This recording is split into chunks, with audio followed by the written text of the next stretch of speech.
saat tanggal 9 bulan Muharram saya telah menyebarkan doa Asyura yang dianjurkan untuk dibaca pada malam Asyura ataupun hari Asyuranya. Boleh dibacanya malam Asyura ataupun hari Asyuranya. Diupayakan bisa mendapatkan 40 kali. Doanya bismillahirrahmanirrahim. Alhamdulillahi rabbil alamin wassalatu wassalamu ala sayyidina Muhammadin wa ala alihi wa sahbihi ajma'in. Subhanallahi mil'al mizan wa muntahal ilmi wa mablaghar ridha wa adadan ni'ami wa zinatal arsy. Walhamdulillahi mil'al mizan wa muntahal ilmi wa mablaghar ridha wa adadan ni'ami wa zinatal arsy. La ilaha illallah mil'al mizan wa muntahal ilmi wa mablaghar ridha wa adadan ni'ami wa zinatal arsy. Allahu akbar mil'al mizan wa muntahal ilmi wa mablaghar ridha wa adadan ni'ami wa zinatal arsy. La hawla wa la quwwata illa billah mil'al mizan wa muntahal ilmi wa mablaghar ridha wa adadan ni'ami wa zinatal arsy. La malja'a wa la manja minallahi illa ilaih. Subhanallahi adada syaf'i wal watri wa adada kalimatillahi tammati. Alhamdulillahi adada syaf'i wal watri wa adada kalimatillahi tammati. La ilaha illallah adada syaf'i wal watri wa adada kalimatillahi tammati. Allahu akbar adada syaf'i wal watri wa adada kalimatillahi tammati. La hawla wa la quwwata illa billahi adada syaf'i wal watri wa adada kalimatillahi tammati. Hasbunallahu wa ni'mal wakil, ni'mal maula wa ni'man nasir. Wa sallallahu ala sayyidina Muhammadin wa ala alihi wa sahbihi wa sallama tasliman katsira. Doa ini kalau kita membacanya pada malam Asyura atau hari Asyura sebanyak 40 kali, menurut para ahli sufi, para ulama, para fuqaha, para arifin, akan diberikan perlindungan oleh Allah dan disampaikan umurnya hingga Asyura berikutnya. Terlebih jika saum hari Asyuranya, tentunya itu lebih utama dengan saum pada hari Asyura. Tapi orang yang dikehendaki wafat oleh Allah gak sampai jumpa dengan tahun depan, tidak sampai berjumpa dengan Asyura tahun depan, itu menurut keterangannya mereka akan dibuat lupa untuk membaca doa ini. Ini ada di dalam kitab Hasyiah Al-Jamal, ada dalam kitab Kanzun Najah juga ada. Jadi upayakan pada malam Asyura atau hari Asyuranya baca doa tersebut sebanyak 40 kali. Dimanapun, sedang dalam perjalanan di kereta baca, ketika di pesawat ya di pesawat dibaca. Yang penting tempatnya sopan dalam berzikir kepada Allah.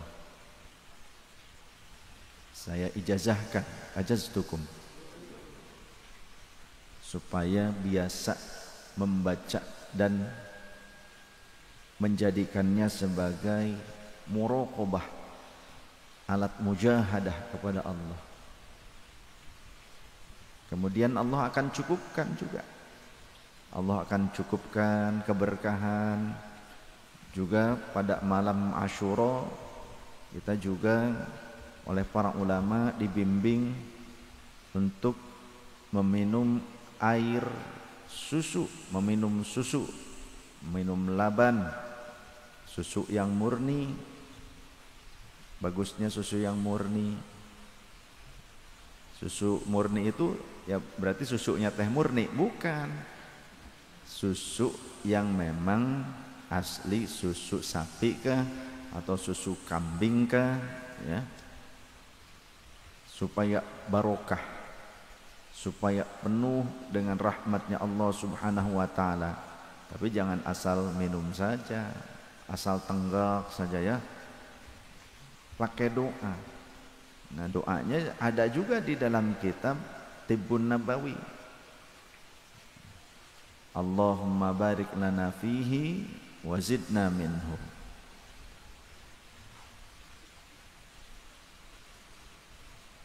Ada dalam kitab Tibbun Nabawi yang saya saat ini sedang memegangnya, karya Syekh Ibnul Qayyim Al-Jauziyah.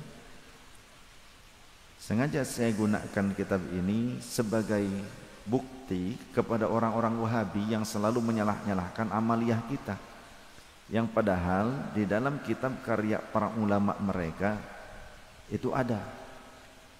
Di dalam kitab karya para ulama mereka juga ada keterangannya. Ada riwayat di mana Rasulullah SAW mengajarkan doa untuk meminum air susu. Ya, memang sebetulnya kapan saja minumnya, cuma ada ajaran dari para ulama meminum air susu tersebut pada malam pertama bulan Muharram, malam pertama, ya, malam pertama bulan Muharram, bukan pada saat Asyura-nya, tapi pada malam pertama bulan Muharram, supaya itu tafaul. Kalau bahasa para ulama itu tafaulan. Tafaul itu berharap baik dengan simbol-simbol kebaikan. Sebagaimana dulu Rasulullah SAW pernah ditawari oleh malaikat Jibril, ditawari susu satu wadah atau satu gelas, satu cawan, dan di cawan yang lainnya ada khamr alias arak.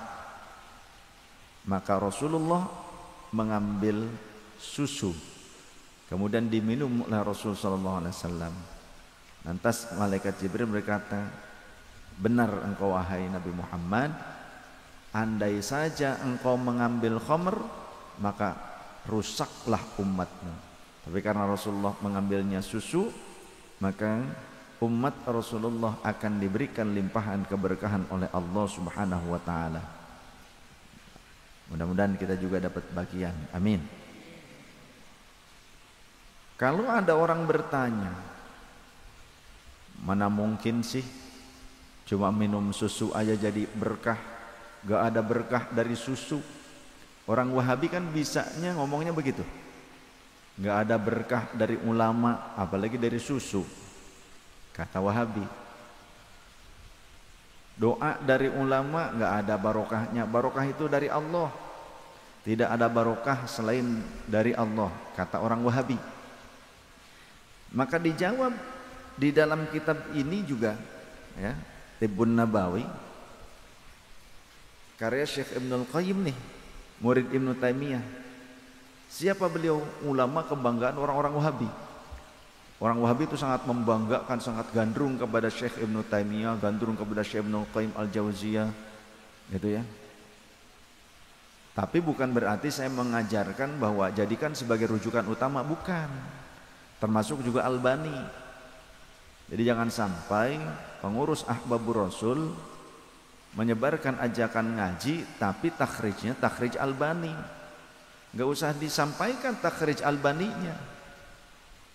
Memang sesekali saya pada saat menjelaskan dalil-dalil amaliyah Ahlus Sunnah wal Jamaah, kadang saya itu suka menyampaikan ada komentar dari Albani yang mengatakan hadis itu sahih, sedangkan amalannya suka dibid'ahkan, gitu loh maksud saya.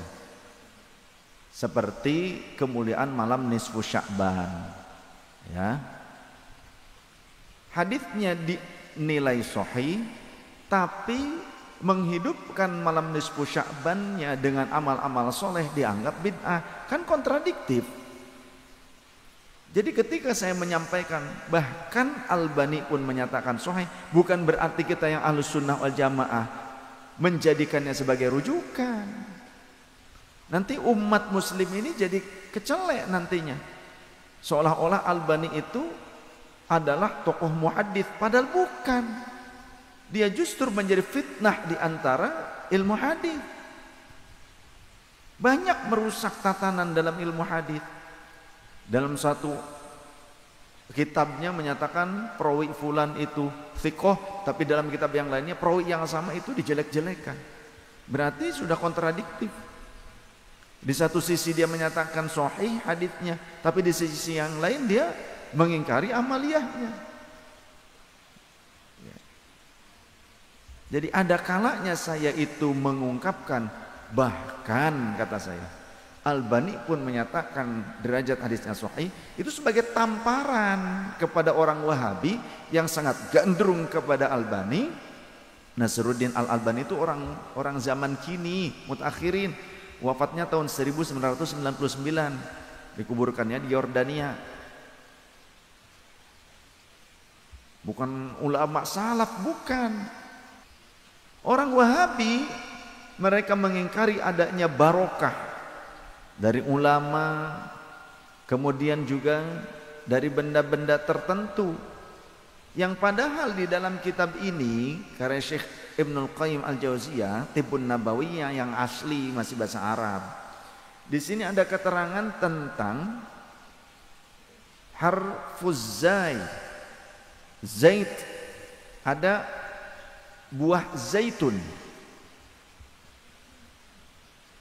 Wa fit Tirmidzi wa Ibnu Majah, di dalam riwayat Imam At-Tirmidzi dan juga Imam Ibnu Majah, min hadits Abi Hurairah radhiyallahu anhu, dari hadits Abi Hurairah radhiyallahu anhu anin Nabi sallallahu alaihi wasallam, dari baginda Nabi sallallahu alaihi wasallam, annahu qala, sesungguhnya beliau berkata, kulu az-zaita, makanlah buah zaitun oleh kalian, waddahinu bihi, dan pakailah minyaknya untuk rambut, untuk badan.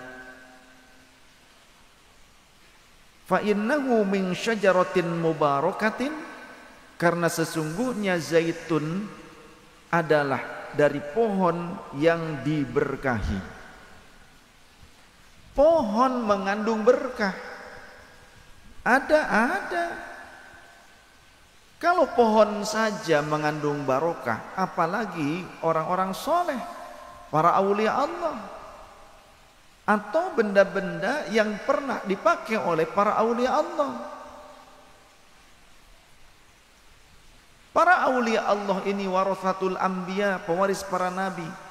Kalau bekas nabi juga sebagai landasannya, kenapa kita bertabarruk dengan bekas-bekas yang dipakai oleh para walinya Allah? Karena bekas-bekas Rasulullah pun diambil keberkahannya. Kita bertabarruk dengan bekas-bekas Rasul, dan itu dilakukan oleh para sahabat dan tabi'in. Sebagaimana Imam Ahmad bin Hanbal ketika ditanya, ini juga saya pakai riwayat Imam Ahmad, karena orang Wahabi juga gandrung kepada Imam Ahmad bin Hanbal. Imam Ahmad bin Hanbal Ahlus Sunnah wal Jamaah, salah satu mujtahid mutlak. Tapi Wahabi kontradiktif, menyatakan gandrung, suka mengambil-ngambil nama Imam Ahmad, tapi akidah Imam Ahmadnya ditutup-tutupi. Imam Ahmad pernah ditanya tentang orang yang mengusap-ngusap dan mencium mimbar baginda Nabi SAW seraya bertabarruk dengannya. Maka Imam Ahmad bin Hanbal beliau mengatakan, la ba'sa biha, tidak mengapa dengan perbuatan itu. Bahkan Imam Ahmad sendiri melakukannya. Nah, kalau Imam Ahmad melakukannya, kenapa orang Wahabi yang begitu gandrung kepada Imam Ahmad mereka justru mensyirik-syirikan dan mengkafirkannya? Kata mereka tidak ada keberkahan. Keberkahan itu hanya dari Allah. Karena ada hadits al-barakatu minallah.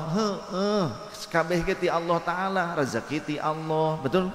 Kesehatan ti Allah. Kalau kita mau mengukur tentang hakikat, ya memang cuma minallah, billah, ilallah, dari Allah, oleh Allah, dan akan kembali kepada Allah. Itu hakikat, isinya itu. Rizki ya dari Allah, kita juga dimampukan untuk mendapatkannya oleh Allah. Tujuannya supaya kita bersyukur kepada Allah, untuk bekal ibadah kepada Allah. Ya kalau hakikat mah itu. Tapi apakah tidak ada jalan yang lain? Apakah Allah tidak memberikan banyak jalan? Barokah dari Allah, tapi apakah Allah tidak menitipkan, tidak menyimpan, memasukkan keberkahan kepada makhluknya? Air hujan saja mengandung barokah, zaitun saja mengandung barokah. Dalam riwayat yang lain Rasulullah sallallahu alaihi wasallam bersabda, dalam riwayat Imam Baihaqi dan juga Imam Ibnu Majah, kata Rasulullah, "I'tadimu bizzaiti." Jadikanlah zaitun sebagai makanan pendamping. Jadikanlah zaitun sebagai makanan pendamping. Oleh kalian jadikan itu. Waddahinu bihi, dan berminyaklah, pakailah minyaknya.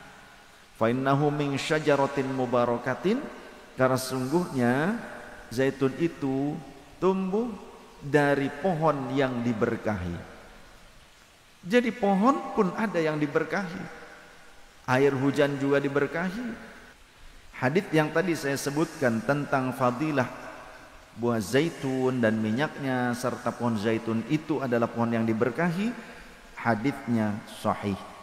Di antaranya dalam Sunan At-Tirmidzi nomor hadis 1853. Nah, di sini juga saya akan ungkapkan, bahkan Albani sekalipun itu menyatakan sahih derajat haditsnya. Bukan berarti saya mengajak umat Islam ini merujuk pada Albani, bukan.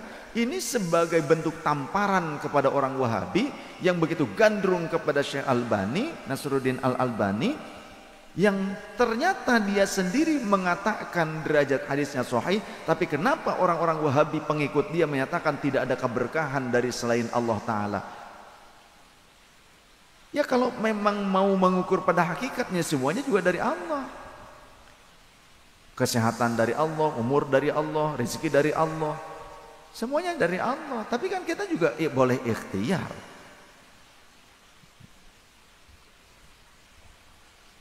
Dan Allah juga menebarkan barokahnya kepada barang-barang benda makhluk ciptaan Allah. Allah tidak menciptakan sesuatu pun tanpa ada manfaatnya. Walaupun seperti yang berbahaya, racun, ada manfaatnya. Bisa ular saja itu sekarang diambil dijadikan serum, betul tidak? Nah, termasuk juga dari makhluk ciptaan Allah yang punya manfaat dan ada keberkahannya adalah air dan juga garam. Sebelum saya menyebutkan riwayat air dan garam, saya akan bacakan dulu riwayat yang tadi tentang susu. Di dalam kitab ini ada doa yang diajarkan oleh Rasul sallallahu alaihi wasallam. Fi Jami' At-Tirmidzi, di dalam Jami'us Shahih Imam At-Tirmidzi, anin Nabi sallallahu alaihi wasallam, dari baginda Nabi sallallahu alaihi wasallam, idza akala ahadukum ta'aman falyaqul, jika kalian hendak makan, kata Rasul, maka ucapkanlah Allahumma barik lana fihi wa at'imna khairan minhu. Allahumma barik lana fihi wa at'imna khairan minhu.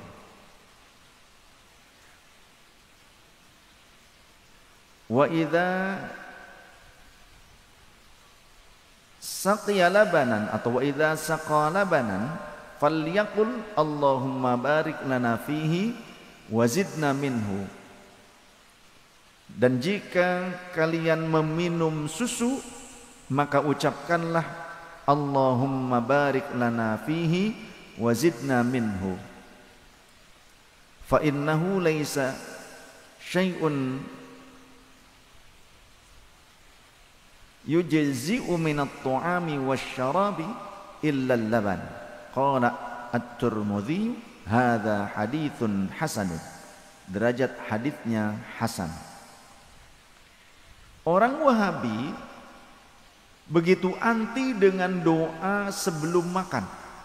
Ya, kita pernah mungkin mendapati komentar orang Wahabi yang anti dengan doa sebelum makan. Kata mereka, tidak ada hadis yang kuat tentang doa sebelum makan. Yang kuat itu hanya bismillah. Karena Rasul mengajarkannya sammillaha, sebutlah asma Allah. Maka orang Wahabi sangat anti dengan doa sebelum makan. Maka mereka cukup dengan bismillah. Menurut mereka kalau selain bismillah kita ucapkan doa yang lain itu bid'ah menurut mereka dan sesat, masuk neraka. Menurut mereka kita doa sebelum makan aja masuk neraka. Itulah Wahabi. Padahal dalam riwayat ini derajatnya hasan. Bahkan komentarnya Albani kegandrungan Wahabi. Wahabi itu, Albani itu ulama Wahabi ya. Jadi bukan rujukan kita. Tapi saya sebutkan komentarnya, penilaiannya sebagai bentuk apa? Tamparan untuk mereka yang suka bilang bid'ah, bid'ah, bid'ah. Tidak ada doa sebelum makan. Ternyata Syekh Albani menyatakan riwayatnya sahih di dalam Sahihul Jami. Kitab beliau namanya Sahihul Jami, ada riwayatnya sahih menurut Albani.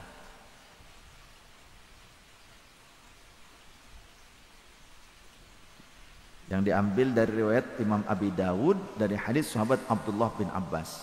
Kalau yang tadi disebutkan dalam riwayat Imam At-Tirmidzi. Jadi sebetulnya bukan tidak ada, oleh karenanya jangan mudah terprovokasi oleh orang Wahabi.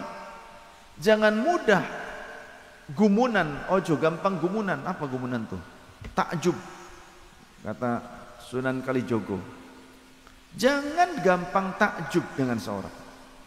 Ya, dahinya menebal, menghitam seolah-olah ahli sujud.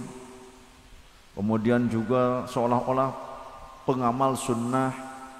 Padahal justru Wahabi itu ingkarus sunnah, kalau saya boleh katakan. Mereka mengaku pengamal sunnah, tapi justru hakikatnya mereka itu anti sunnah. Banyak sunnah-sunnah Nabi yang mereka ingkari dan mereka benci. Termasuk tabarruk. Padahal memakan minyak zaitun dikonsumsi, buah zaitun dikonsumsi, minyak zaitunnya dipakai di tubuh kita, itu salah satu bentuk tabarruk. Mengambil keberkahan dari buah zaitun yang berasal dari pohon yang diberkahi. Kan begitu menurut nalar orang yang sehat. Ya. Kemudian ketika ulama-ulama kita mengajarkan meminum susu malam 1 Muharram dan diajarkan doanya Allahumma barik lana fihi wa zidna minhu. Menurut mereka enggak ada dari sonohnya. Padahal mau kapanpun minum susu, ini doanya sudah diajarkan oleh Rasulullah sallallahu alaihi wasallam. Begitu. Lalu ketika melihat ada jamaah ahbabur Rasul datang ke majelis membawa air, juga membawa garam. Saya kan pernah menganjurkan, bawa juga garam. Jangan cuma air, bawa garam. 3 karung kayak sukan, sok tiap orang. Dagang-dagang. Untuk apa? Didoakan. Nanti bisa dipakai, dikonsumsikah atau ditaburkankah? Kenapa kok pakai garam sekalian? Gak cukup air saja? Ya mau air saja ya gak apa-apa. Mungkin teman-teman yang pernah saya anjurkan membawa garam merasa aneh, kenapa kok harus bawa garam? Di dalam Tibbun Nabawi ini ada. Ya. Faslun fi hadihi sallallahu alaihi wasallam fi ilaji ladghatil aqrabi birruqyati. Rawa Ibnu Abi Syaibah fi musnadihi min hadithi Abdullah bin Mas'ud qala. Kata sahabat Abdullah bin Mas'ud radhiyallahu an, beliau berkata, baina Rasulullah sallallahu alaihi wasallam yusalli ketika Rasulullah salat, id sajada faladaghathu aqrabun fi usbu'ihi. Ketika Rasulullah sallallahu alaihi wasallam sujud, tiba-tiba ada kalajengking menyengat jempolnya Rasul. Menyengat, mohon maaf, telunjuknya Rasul. Menyengat telunjuknya Rasul. Kemudian fansarafa Rasulullah sallallahu alaihi wasallam. Maka saat itu kemudian Rasulullah pergi, artinya mungkin membatalkan salatnya. Wa qala, dan Rasulullah berkata, berarti Rasulullah membatalkan salatnya karena terasa ya khawatir dengan sengatan kalajengking yang ada di daerah gurun seperti itu. Kalau Madinah kan daerahnya ya tidak seperti kita, berarti masih wilayah gurun. Wa qala, dan Rasulullah berkata, la'anallahu al-aqraba ma tada'a nabiyyan wala ghairah. Semoga Allah melaknat kalajengking, yang mana kalajengking ini gak bisa membedakan mana nabi mana bukan, semuanya dipatuk baik, kabeh ge disengat, gitulah bahasa kita mah ya, gampangannya. Semoga Allah melaknat kalajengking, karena kalajengking ini emang kagak ada sopannya dia ya, gak bisa bedain mana nabi mana bukan. Aik nabi rek henteu cocok wae kalajengking mah. Lamun Kanjeng Rasulna di Karawang pasti ngomongna gitu.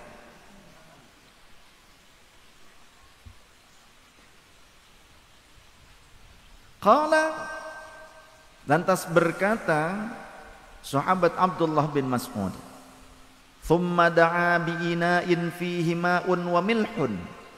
Lalu kemudian Rasulullah mendoakan air dan garam yang disatukan di dalam satu wadah. Rasul berdoa dengan media air dan garam dalam satu wadah. Thumma da'a bi ina'in fihi ma'un wa milhun. Ini jawabannya. Saya dibilang sesat karena ngajarin pakai air doa dan garam. Tapi kalau diajak mudzakarah Wahabi berlari terus, menghindar, pakai jurus nangka 1000. Apa jurus nangka 1000? Pakai hadis. Kata Rasulullah SAW, siapa yang menghindari perdebatan meskipun benar, maka aku jamin sebuah rumah di tengah-tengah surga. Ah, maneh mah lain di tengah surga, maneh mah di tengah neraka wae Wahabi lah. Tuman. Kenapa? Ya buktinya mereka mensyirik-syirikkan amaliyah yang ternyata justru ada dasarnya dari Rasulullah sallallahu alaihi wasallam. Kita yang merujuk ittiba kepada Rasul dianggap berbuat syirik, berbuat bid'ah.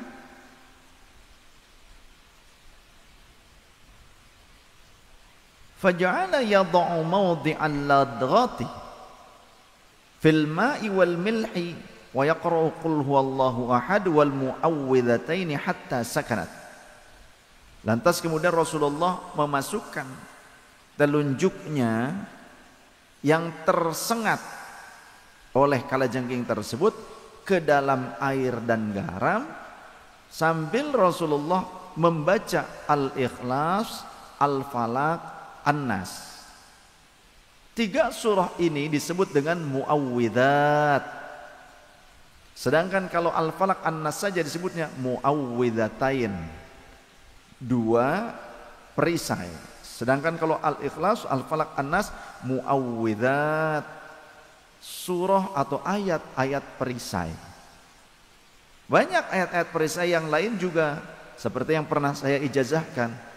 Qala Musa ma ji'tum bihis sihr innallaha sayubtiluhu innallaha la yuslihu amalal mufsidin. فوقع الحق وبطل ما كانوا يعملون فغلبوا هنالك وانقلبوا صاغرين وقل جاء الحق وزهق الباطل إن الباطل كان زهوقا wa nunazzilu minal qur'ani ma huwa shifaa'un wa rahmatul lil mu'minin wa la yazidul zalimina illa khasara. Nah, ini juga ayat-ayat muawwidzat, ayat-ayat ta'wid, perisai, penjagaan, perlindungan, juga bisa dipakai untuk pengobatan. Sebagaimana Rasulullah juga menggunakan ayat-ayat muawwidzat untuk mengobati. Nah, hadits yang barusan saya sampaikan tentang penggunaan air dan garam, kemudian didoakan.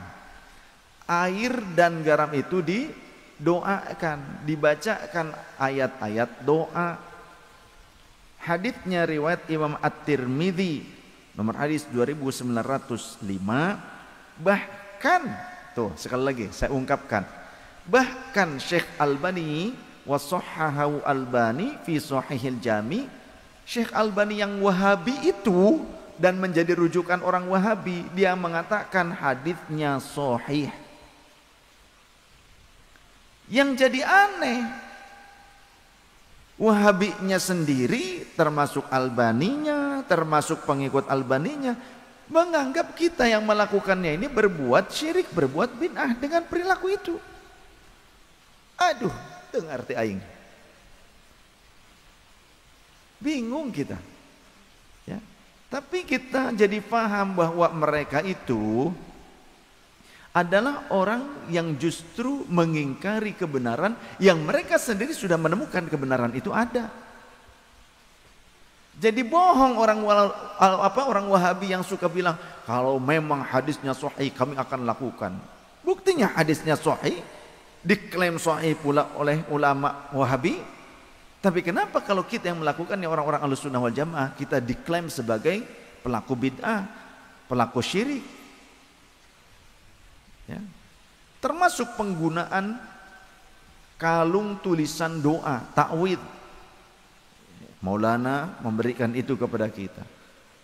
Itu di dalam kitab yang sama, dalam kitab ini ada penggunaan tulisan doa, entah dikalungkan atau dituliskan di badan seperti di sini, di dahi, ada juga yang dituliskan di pipi. Ada di sini dalam kitab ini. Kemudian ada yang dituliskan di piring dengan za'faron, dilebur dengan air kemudian diminumkan, kemudian dibasuhkan juga ada. Jadi jangan bilang nggak ada, syirik. Ya. Banyak. Sudah saya siapkan. Qala Al-Marwazi, Imam Al-Marwazi berkata, balagha Aba Abdillah anni humimtu. Bahwasannya Imam Al-Marwazi mendatangi Imam Ahmad, Aba Abdillah, Imam Ahmad bin Hanbal. Kemudian berkata, anni humimtu, sungguhnya aku sedang sakit. Sakit panas yang kadang membuatku sampai pingsan. Fakata bali milal humma raq'atan fiha.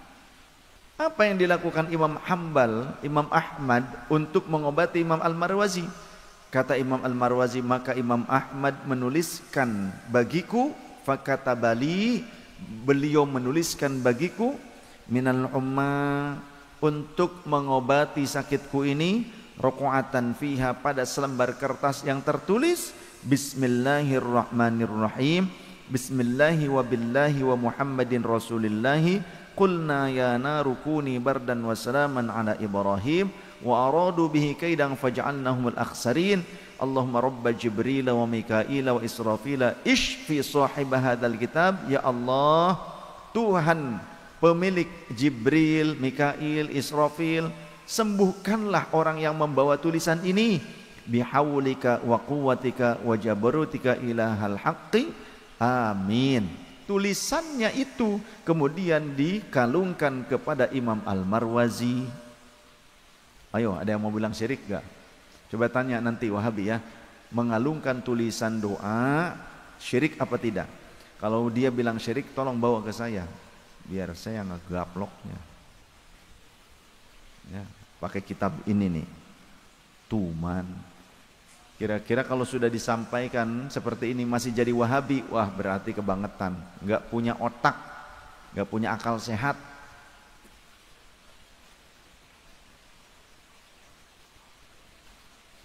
Qala Al-Marwazi, Imam Al-Marwazi berkata, wa qara'a ala Abi Abdillah wa ana asma'u wa Abul Munzir wa quri'a ala Abi Abdillah wa ana asma'u wa Abul Munzir Amr bin Mujammi haddatsana Yunus bin Hibban qala.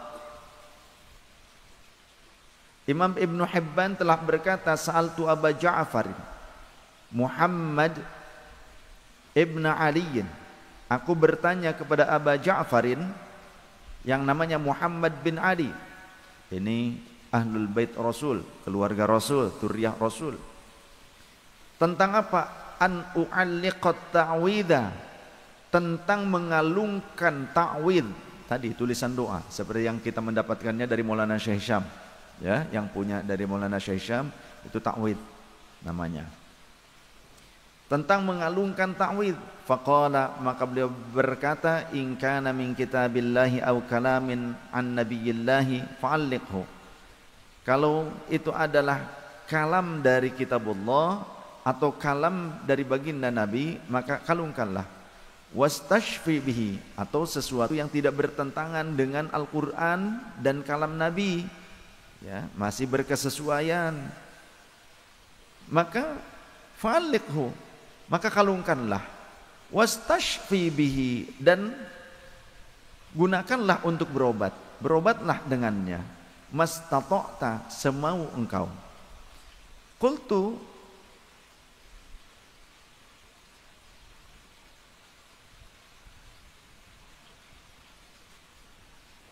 aktubu hadhihi min hummar rib'i bismillahi wa billahi wa Muhammadin rasulillahi ila akhirih. Atau akataba, mohon maaf, bukan aktubu. Qultu, kata Imam Ibnu Hibban bertanya kepada Imam Muhammad bin Ali Aba Ja'far, akataba hadhihi min humma ar-rib'i,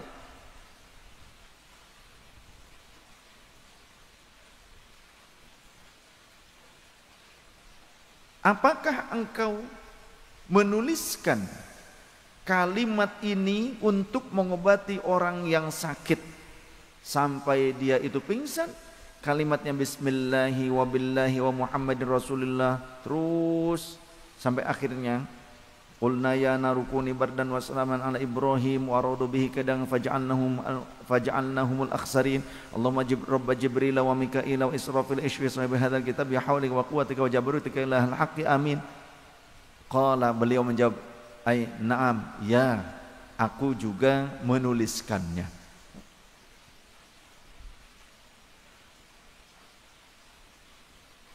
Kemudian waqala Ahmad, dan Imam Ahmad beliau berkata, waqad su'ila anit tamaim, dan Imam Ahmad bin Hanbal sungguh pernah ditanya tentang tamaim. Tamaim itu tamimah, jimat, ya, tentang jimat.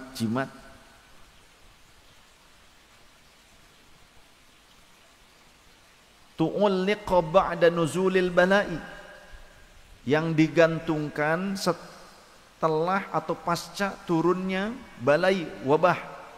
Saat turunnya wabah kemudian dikalungkan atau digantungkan tamaim tersebut. Qala, maka jawaban Imam Ahmad bin Hanbal, arju alla yakuna bihi ba'sun, aku berharap hal itu tidaklah mengapa, aku berharap hal itu tidak mengandung kemadharatan. Artinya tergantung isinya, tergantung tujuannya, ya.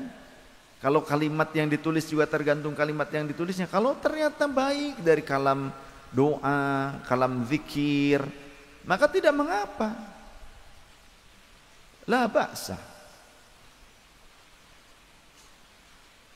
Tapi orang Wahabi yang begitu mengaku mengikuti Imam Ahmad, mereka langsung mengatakan syirik. Padahal Imam Ahmad saja tidak langsung mengklaim atau memfatwakan syirik. Ya, ditafsil. Bahkan beliau menyatakan arju alla yakuna bihi ba'sun. Aku berharap tidak ada masalah dengan hal itu.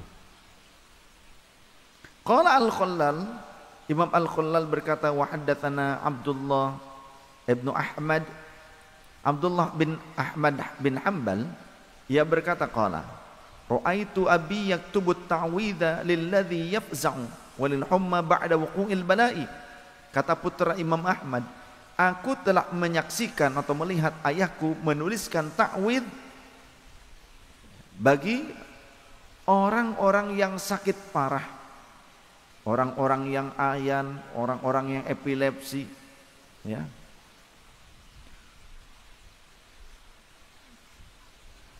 Orang-orang yang sakit step atau apa sajalah pokoknya mah. Ba'da wuqu'il balai, setelah turunnya balai atau pasca turunnya pandemi lah gampangannya. Imam Ahmad bin Hanbal menuliskan ta'wid untuk orang yang banyak, dikalungkan, digantungkan juga. Berikutnya Kitabul Usratil Wiladati, qala Al-Khallal, Imam Al-Khallal berkata haddatsani Abdullah bin Ahmad. Imam Abdullah bin Ahmad bin Hanbal menyampaikan kepadaku, qala ra'aitu abi yaktubu lil mar'ati idza asra 'alaiha wiladatuha fi jammin abyadha aw syai'in nadhifin.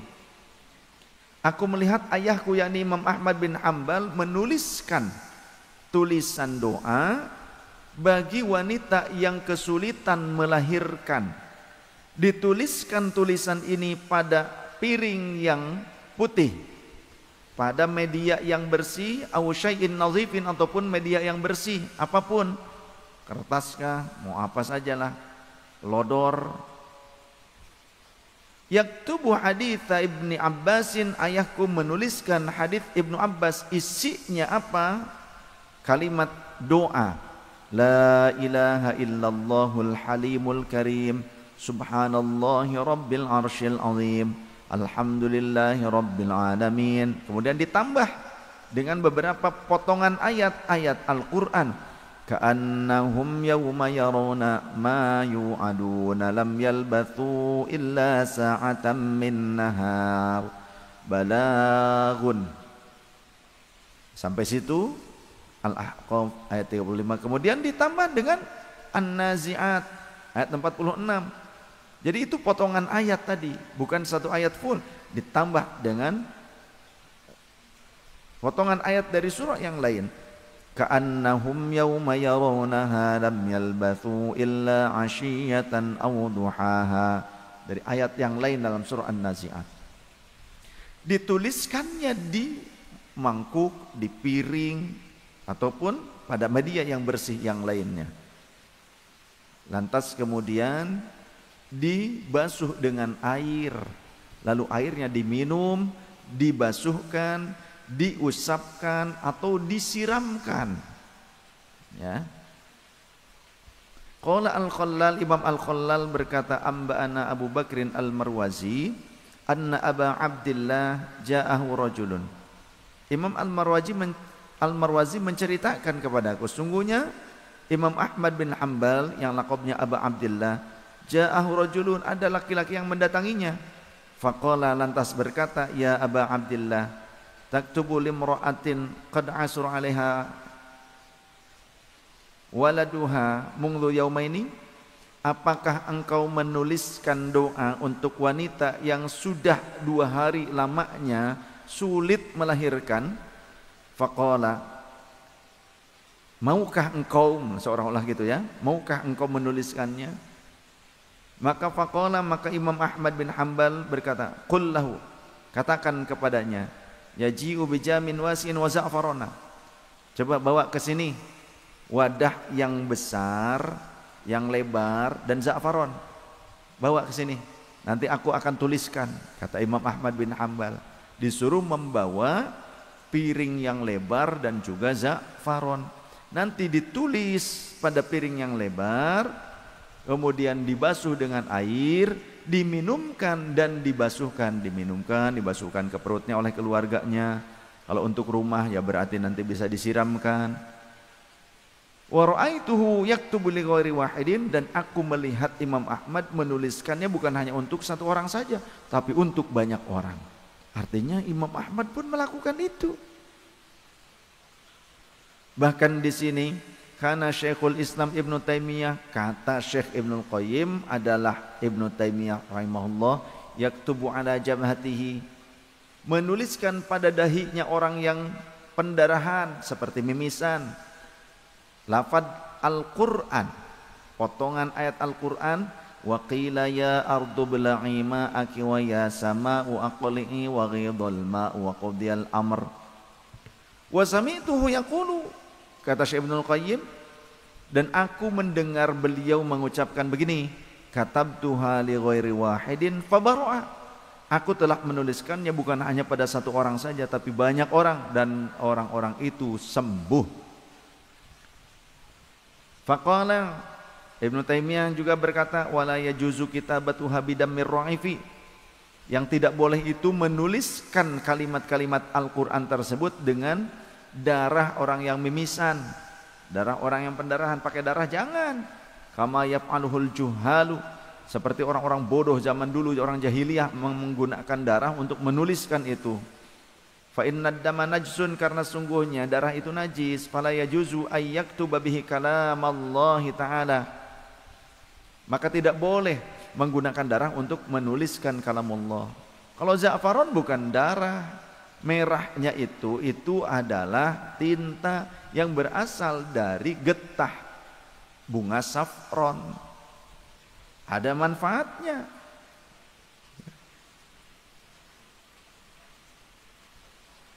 Kemudian juga yaktubu ala thalathi warqatin lattafin, pernah juga Imam Ahmad menuliskan pada 3 lembar kertas yang lembut kalimat bismillahi farrat, bismillahi marrat, bismillahi qallat. Jadi dalam 1 lembar tulisannya bismillahi farrat, di lembar yang kedua bismillahi marrat, artinya di lembaran yang kecil mungkin ya, kertas yang kecil. Kemudian di kertas yang ketiga bismillahi qallat. Wa ya'khudhu kulla yaumin warqatan, tiap hari diambil 1 lembar itu. Wa yaj'aluha fi famihi, dan disimpan di mulutnya. Wa yabtal'aha bima'in, dan kemudian dibasahi dengan air. Jadi diambil setiap hari 1 lembar yang kecil tadi, kemudian diambil pakai air, ya, kemudian dibasahi, diminum tiap hari selama 3 hari. Ini juga untuk pengobatan.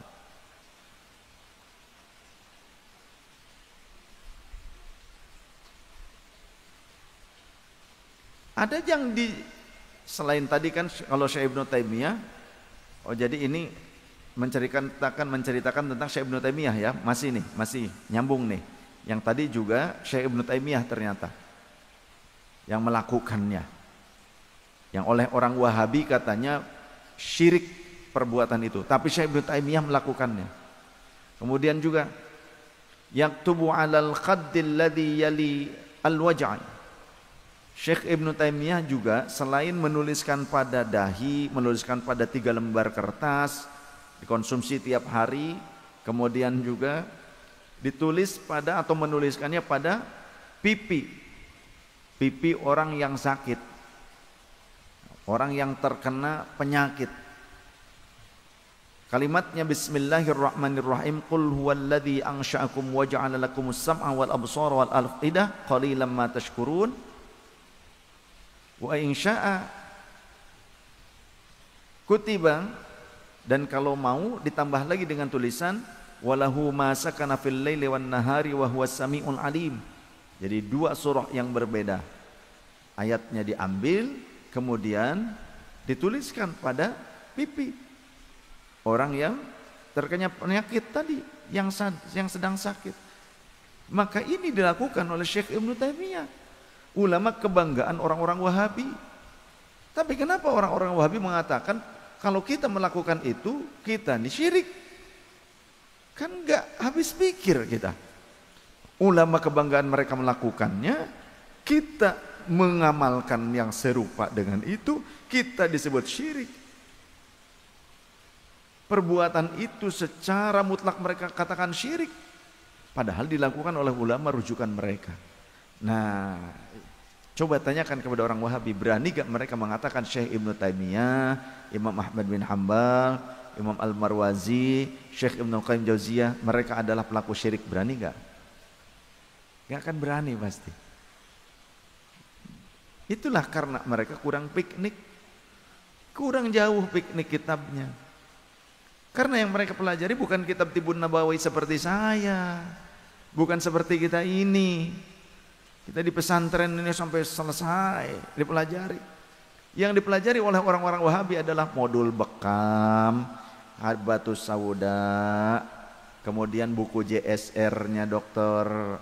Zainul Akbar, ya kan, kurma, kemudian juga apa lagi? Ya paling sebatas itu.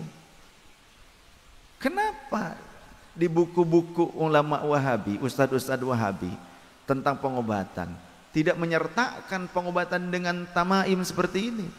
Karena mereka sudah kadung menyatakan syirik. Ya, bingung mereka. Ketika disodorin ini bingung mereka. Nah, ini sekilas ilmu, mudah-mudahan bermanfaat, meneguhkan kita. Oleh karenanya kalau di NU itu kan dipelajari, bikin wafat, tulisan doa, takwid, ruqyah, penggunaan air dan garam yang didoakan. Saya masih ingat dulu ada jamaah kita mengadu karena tetangganya yang Wahabi bilang begitu, saya ini sesat katanya, mengajarkan kesesatan. Kenapa? Karena saya mengajarkan menggunakan air doa dan garam. Kalau zikiran kita pada bawa air, kemudian nanti diminum, juga garam bisa ditabur-taburkan juga tempat usaha, di rumah, atau juga dikonsumsi oleh keluarga, dimasak. Ya sesuai porsinya. Yang nggak boleh itu 2 kilo dimasak langsung, garamnya 1 karung dimakan semua, gitu kan? Dia sesuai porsinya saja. Mereka katakan saya ini sesat, mengajarkan sesatan. Padahal yang saya pakai juga ternyata kitab karya ulama yang mereka rujuk, mereka banggakan. Selain ini ya banyak kitab-kitab yang lainnya. Imam Jalaluddin As-Suyuti punya kitab namanya Ar-Rahmah fit Tibbi wal Hikmah. Itu ada tulisan-tulisan doa, itu ada penggunaan air doa, garam, ada. Imam Jalaluddin As-Suyuti, ulama Ahlus Sunnah wal Jamaah Syafi'iyah, ahli hadis, ahli tafsir, ahli fiqih, ahli usul fiqih, ahli tauhid, seorang muhaddits. Masa mau mensyirik-syirikan? Sedangkan orang-orang Wahabi juga suka mengambil, mengklaim atau mengutip kalimat-kalimat daripada Imam Jalaluddin As-Suyuti. Kan aneh. Satu sisi dimakan, satu sisi dimuntahkan atau dipoyok, dilebok cik Sunda mah. Ini jelek tapi dimakan, gitu kan.